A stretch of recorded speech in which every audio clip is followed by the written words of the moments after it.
This is the Infinix Smart 6 Plus. Yes, you heard right. Infinix Smart 6 Plus. It is a successor to the Infinix Smart 5 Pro, but not an upgrade. It is just an addition to the series and also a very good entry-level smartphone that should carry out all your daily tasks like your calls, SMS, and also internet browsing. Okay, this smartphone is not a gaming smartphone, so please stick to the original cause here. It is also a very good backup smartphone and also for someone out there starting his or her smartphone journey.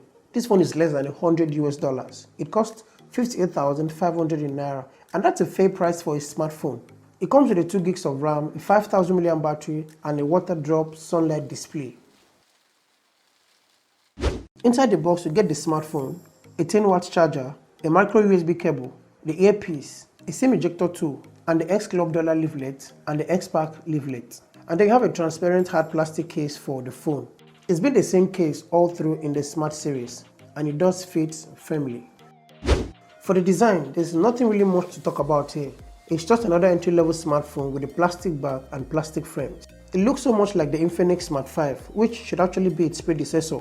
Infinix designed this phone for budget, and I have the polar black color option, which I think a lot of people will actually go for. The build quality is okay and also acceptable, considering the price. The design is minimal and it feels durable. I feel it's going to last for a very long time.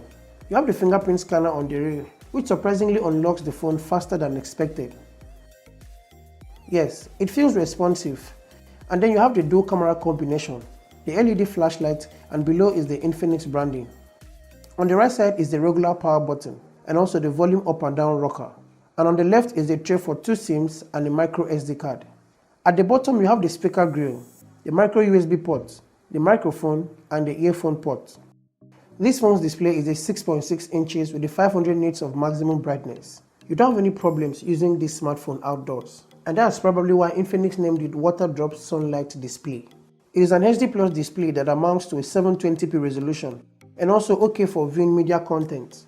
The display is bright and colorful with sharp contrast for picture quality. It is an IPS panel and it doesn't get better than this. The display is okay. It also responds to touches very well. But you don't have to choke it up with so many apps. Rather, you can uninstall some of the Bluetooths or the apps that generate lots of ads when mobile data is turned on. So if you're needing a smartphone to surf the internet while you're on the go, this phone supports 4G connectivity and it is fast.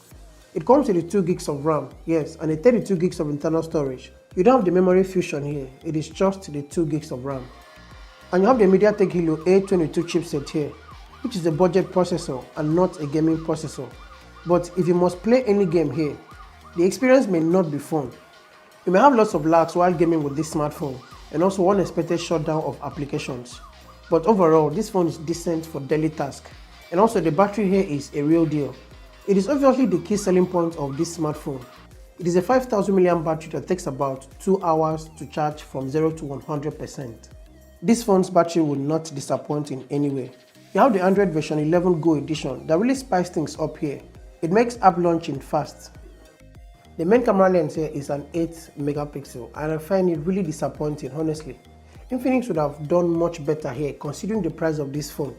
A 16 megapixel here would have made more sense. Okay, on the Infinix Smart 5 we have a 13 megapixel and this phone should actually be an upgrade.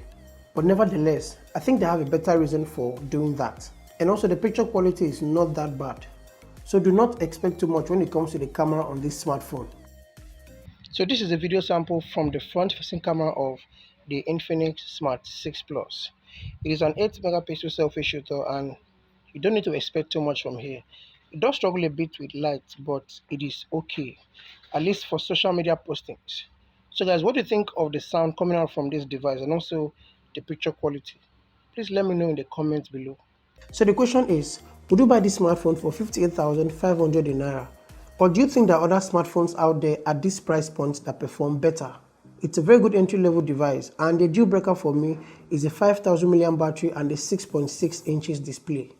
So in conclusion guys, this is my review of the Infinix Smart 6 Plus. Please like and share this video and I'll see you in the next one.